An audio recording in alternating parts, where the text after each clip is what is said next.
Welcome to Tasting Wine. I'm Haley. I'm Toth. Today we're tasting wine. We're trying a Brunello Yum. called Celestino Pecci. Oh wow, you're better with Italian than you are with French. I am a lot better with Italian. Primarily because I spoke a lot of Spanish until med school, and now I speak no Spanish. This has like a really nice, like rustic-y red kind of color to it. Yeah. I forgot the word for color. Well, this does have 8-9 years on it by now, which is pretty cool. Don't know anything. 2012. Yeah, we're new to Brunello, so we've only had, I think we've only ever done like 1 or 2 on this show, and we were blown away. We were amazed. Very good. Yeah. So Brunellos jump in. Mostly you want to drink them when they're older, like at least have like 8, 9, 10 years on them, kind of like a Bordeaux. Yeah, but there are new producers who are making ones that are like ready to drink now. Yeah. Because of just how the wine market is. Like people don't really hold on to wine. But even those are like 2016, 2017. It's kind of like Gamay, you know, you drink Gamay young. Yeah. What do you... Meaning like, you know, every kind of varietal has their own kind of typical drinking window, and obviously there's producers that tend to like not be within that typical window. Yeah, and then there's like the traditional, they want to stick within whatever family, how they've done it forever. I like both because, you know, you got to drink something when you're not drinking. This has some weird funk. Yeah, it does. You think it needs to be decanted? What is that? It's a state bottle. I mean, this probably, I would assume, just from the smell, it needs to be decanted, but it's like mulchy, kind of like wet mulch, and... Try it, though. No, you know that I'm still stuck on the smell. No, oh you my know that God. I'm still stuck on the smell.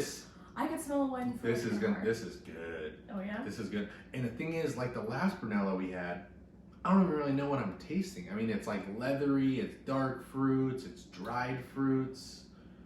It's like tobacco. The finish is super long. Oh, that's so cedar. Chewy, juicy in the finish, though. Oh, yeah. Wow. That's what I'm saying. Like, it's beautiful right now. I think I might just leave it in the bottle because we're gonna drink this over probably like 2 hours, maybe 3 hours. So I don't know. It's up to you. I kind of just want to leave it like this. Maybe come back like in a little bit with the glass and give some more tasting notes because we really haven't said anything at all. I know.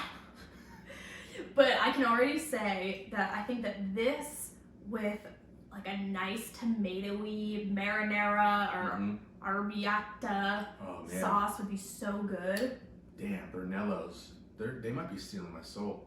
They're stealing me away. You want to jump in head first. Wow. I'm about it. Oh yeah, no, I think we need to, we'll come back. Yeah. So it's been probably like 45 minutes just hanging out in the glass. Yeah, probably. The smell has faded so much, but I get like a weird like brown paper bag. Huh. Like lunch bags you used to bring to school? Yeah, like lunch bags, yeah. But then in the background, like as you swirl it and kind of oxygenate it does have like a little bit of like a dried, almost like a dried earth. Yeah. Like not like dust, but dried earth, if that makes any sense. I'm not even swirling it. I get a little bit of like coffee, almost, but like wheat coffee. Yeah, I could see like soup coffee. No. Yeah, some like hotel coffee. There we go. All right. Some free hotel. All right, now it's coming out. But it's nice though. I get some black licorice. Mm-hmm. Once you do this thing, you're gonna hold it and shove your face in there. Oh yeah, and then maybe some like cinnamon too. Yeah, I get a little bit of cinnamon, and then maybe some red cherry. I was battling between red and black. I was gonna say, yeah, red cherry is a good one. You gotta try it though, because on the taste, it has, I think, more going on, but it's still, I mean, so I don't know if I said, this is 100% Sangiovese. And this is like less of a fruit-forward Sangiovese for sure. And I think with like time on it too, like that's kind of done some things to it. But it's this nice little dance with structure, I would say. And we've had a few wines that have that type of structure. Which I love. Yeah. It's like, the beauty of the wine isn't in like the flavors really that you're getting. It's just kind of like how it makes your mouth feel. Yeah, how it makes your mouth feel. This wine is built for structure, and I like that because that's like a sign of a Brunello. I mean, they're built for age, you know. had the land. They've been doing this for a long time. They know what's up. But I love it, and I hate to say that I can't really pick up on more like flavors because it's a weird thing to say. Oh, it has structure, and you're like, what does that mean? You know. But if you gave this to somebody that was new into the wine world, they probably wouldn't pick up on the fact that it has structure. They would say, "Oh, maybe it just doesn't taste right." Light. Yeah, they might say it's light or it's smooth or. But at the same time, I think that if you have someone in your life that like only drinks white wine, this is such a good wine, red wine to like get them into reds. So approachable, so well balanced. It's not really like too acidic, too tannic. It's smooth, it's structured, it's just really. And it has a super long finish. And then I would say like medium to like the end of like after about 10-15 seconds, you do start to get some of like the red fruits and the red cherries and things like that, like on the very back end, you know. And kind of like leafy, twiggy. Yeah, leafy twigs. But yeah, this is fantastic. We gotta get more into Brunellos. Oh, I know. Oh, man. Because I also, quick like aside, sometimes with Sanjos, you can kind of get this like minty, pepperminty sort of like kick to the face, which sometimes I like. But I like that this, but I like that. Good to know. I like that you don't really have too much of that here, because I think you probably, you know, everyone has like their own tastes and whatnot. So maybe that like peppermint for you is more like green leaves. So this has a little bit of green leaves, but it's not like incredibly overpowering. I think it's like nice and delicate. You know what's weird about this one is I just like it's 15% alcohol. That's like this. I was like, this is definitely a low alcohol. Like I'm not picking up on much of the alcohol. I was like, I was thinking this was gonna be like 12, 12.5, 13 at the highest, but 15%. I mean, so much sense. You drink some 15% Napa bombs that are just like hard. They're hard to drink because of the alcohol. They're not bad. You just can't.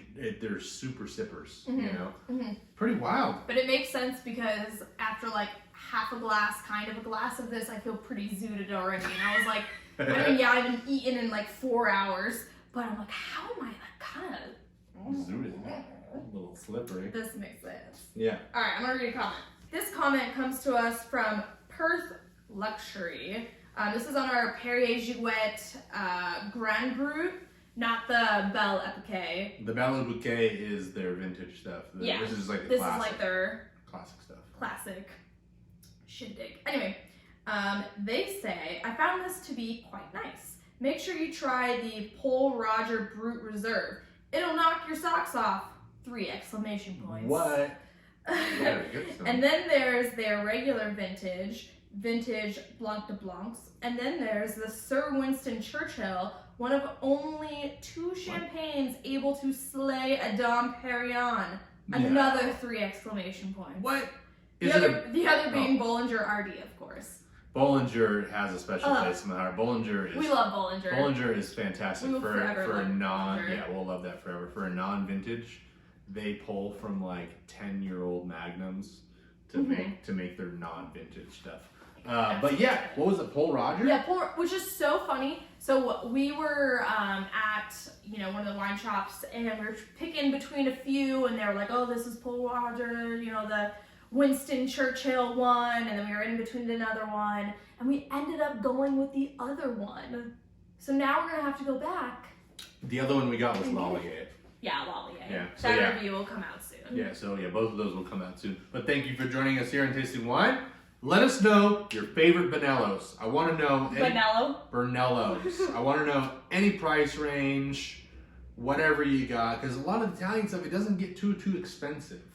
Like the top tier stuff is still, it's a lot of money, but it's more. It can. But... Yeah, it can. But yeah, make sure you get out there, taste some wine. Let us know what you're trying. If you got any recommendations, leave them down below.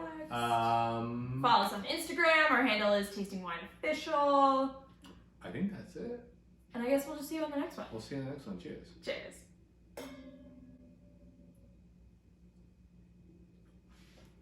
I didn't know if I should say we went to Total Wine.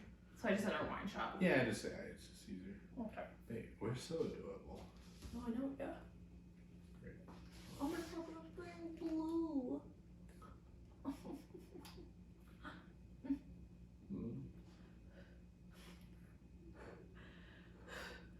you passing gas in your mouth? Is that a burp? No, you go. You put your lips, yeah. Prune. No, but then you have to resettle. Prune. It is pretty sexual when you say it. Prune.